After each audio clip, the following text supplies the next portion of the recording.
যেমন নরম তেমনই জালিদার, একদম হাতের মুঠোর মধ্যে চলে আসবে। আর এই পিঠেটা শীতকালে কিন্তু খেতে অসাধারণ লাগে। আর এই পিঠে খেজুরের গুড় ছাড়া তো একদমই ভালো লাগে না। নমস্কার বন্ধুরা, রিনাস কুকিং উইথ নেচারে আপনাদের সবাইকে স্বাগত। চলে এসেছি আজ জালিদার নরম তুলতুলে সরু চাকলি পিঠে নিয়ে। সঠিক মাপসহ কীভাবে সরু চাকলি পিঠেটা তৈরি করব সেই রেসিপিটা তোমাদের সঙ্গে শেয়ার করব। চলো তাহলে রেসিপিটা শুরু করা যাক। রেসিপির জন্য এখানে নিয়েছি আমি বিউলির ডাল। এই কাপ নিয়েছি, এই কাপ মেপে নিলাম 1.5 কাপ বিউলির ডাল। ওই কাপেরই 3 কাপ নেব আতপ চাল। সরু চাকলি পিঠেটায় ডালের পরিমাণ বেশি হলে কিন্তু সরু চাকলি পিঠে একদম পারফেক্ট তৈরি হবে না। একদম সঠিক মাপ অনুযায়ী নিতে হবে। তোমরা বাটি বা কাপ মেপে নিতে পারো। যতটা ডাল নেবে ঠিক তার ডবল নিতে হবে চাল। আমি চাল আর ডালটা নিয়ে নিয়েছি, ভালো করে ধুয়ে জলে ভিজিয়ে রেখে দেবো। চাল আর ডালটা ধুয়ে জলে ভিজিয়ে রেখেছিলাম, চাল ডালটা ভিজে গেছে। এবার একটা মিক্সির জার নিয়েছি এখানে। মিক্সির জারের মধ্যে চাল আর ডাল একসঙ্গে দিয়ে একটা পেস্ট তৈরি করে নেব। ডালটা দিয়ে দিয়েছি, এবার চালটা দিয়ে দেবো। এই পিঠে করতে গেলে কিন্তু চাল ডালের মাপটা সঠিক রাখতে হবে, তাহলে কিন্তু পিঠেটা একদম ঠিকঠাকভাবে হবে। নাহলে অনেক সময় পিঠে তৈরি করার সময় হয় ছিঁড়ে যায়, নয় চাটু বা ফ্রাই প্যান থেকে ভালোভাবে উঠতে চায় না। সঠিক মাপটা থাকলে কিন্তু পিঠে একদম পারফেক্ট তৈরি হবে। আমি এখানে আতপ চালটা ভিজিয়ে দিয়েছি, ভিজিয়ে পাচ্ছি। তোমরা চাইলে কিন্তু আতপ চালটা গুঁড়োও ব্যবহার করতে পারো। এর মধ্যে দেব বেশ খানিকটা জল। এটা এবার একটা পেস্ট তৈরি করে নেব।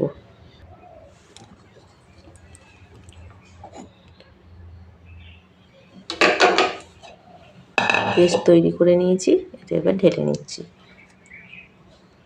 ব্যাটারের মধ্যে দেব 1 চামচ নুন।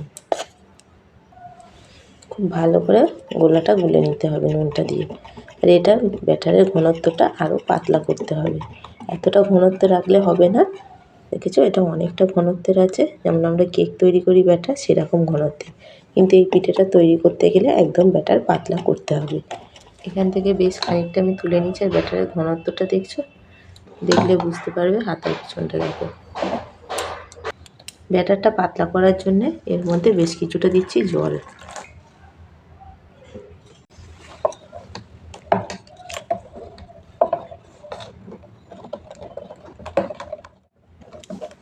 ব্যাটারটা একটু সময় নিয়ে 2 মিনিটে একটু ভালো করে গুলে নিতে হবে।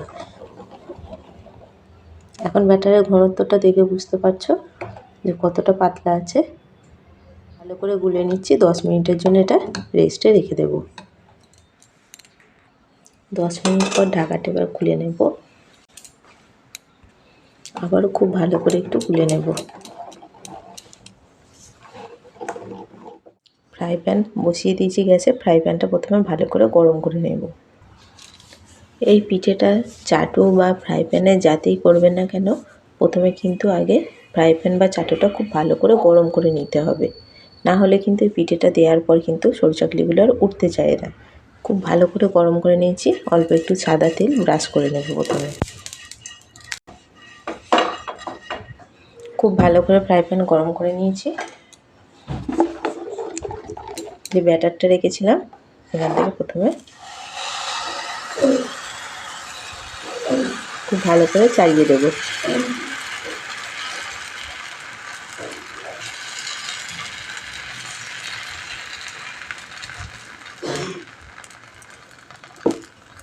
গ্যাসের ফ্লেমটা প্রথমে মিডিয়ামে করে দিতে হবে। আর যতটা পাতলা করা যায় ততটা পাতলা করে চালিয়ে দিতে পারো তোমরা।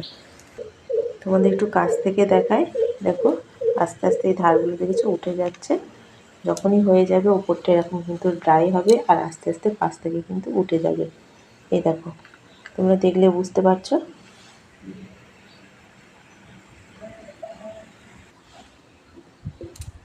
এই দেখো উঠে গেছে।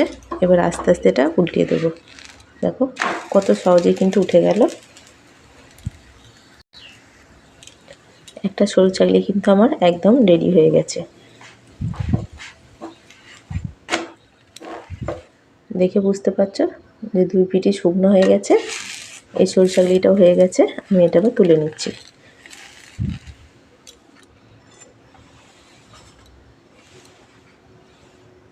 একই রকমভাবে বাকিগুলো করে নেব। আবারও অল্প একটুখানি তেল ব্রাশ করে নিলাম।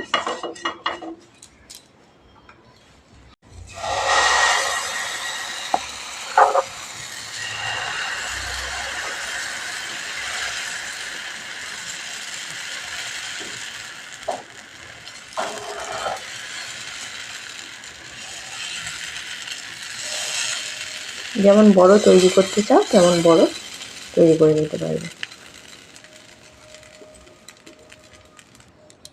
ভালো করে পুরোটা চাড়িয়ে দিয়েছি। এই সরু চাকলি পিঠেটা হতে কিন্তু খুব বেশি সময় লাগে না। দেখো 2 থেকে 3 সেকেন্ডের মধ্যে কিন্তু এটা শুকনো হয়ে যায়। আর এই দেখো পাশ থেকে কত সুন্দরভাবে ছেড়ে যাচ্ছে। এটা আবার উল্টে দেব। কতটা সুন্দর হয়েছে ওপরটা দেখতে। এটাও হয়ে গেছে, এটাও তুলে নিচ্ছি। 2 পিঠ সমানভাবে সেঁকা হয়ে গেছে।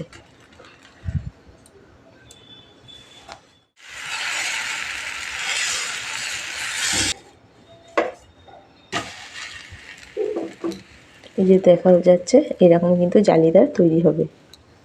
এটা হয়ে গেছে, তুলে নিচ্ছি। এক এক করে সমস্ত সরু চাকলিগুলোই তৈরি করা হয়ে গেছে। আর সরু চাকলিগুলো কতটা পাতলা হয়েছে দেখো।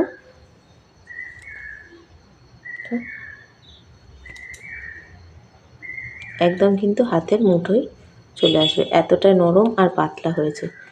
আর প্রত্যেকটা সরু চাকলি দেখো এরকম ঠিক জালিদার তৈরি হবে।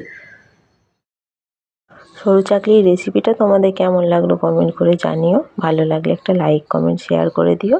আর চ্যানেলে নতুন বন্ধু হয়ে থাকলে চ্যানেলটা সাবস্ক্রাইব করার অনুরোধ রইল। পাশে থাকা বেল আইকনটা অবশ্যই প্রেস করে দেবে। আমার চ্যানেলে নিত্য নতুন ভিডিও আপলোড করলে ভিডিও নোটিফিকেশান সবার আগে তোমাদের কাছে পৌঁছে যাবে। ফিরে আসবো অন্য কোনো রেসিপি নিয়ে। সম্পূর্ণ ভিডিওটা দেখার জন্য অসংখ্য ধন্যবাদ।